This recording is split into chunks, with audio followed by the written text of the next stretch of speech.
ba sa school nyo may mga multo na nagkakita? Kung gusto niyo lang ang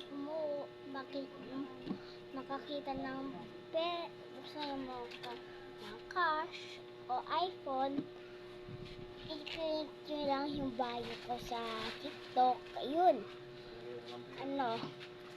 Makakakuha ka na ng pera at cash, tsaka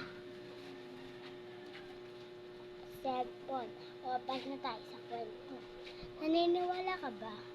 At dito kasi, sa may namin, yung bahay namin kasi, tabi ng sementeryo. So, madami din nagpaparamdam dito sa bahay namin. Bale, pangalawang bahay na namin ito.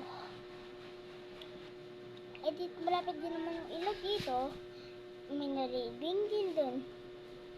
Nag-gera nun. Ayon ang horror story time. Goodbye mga katboy.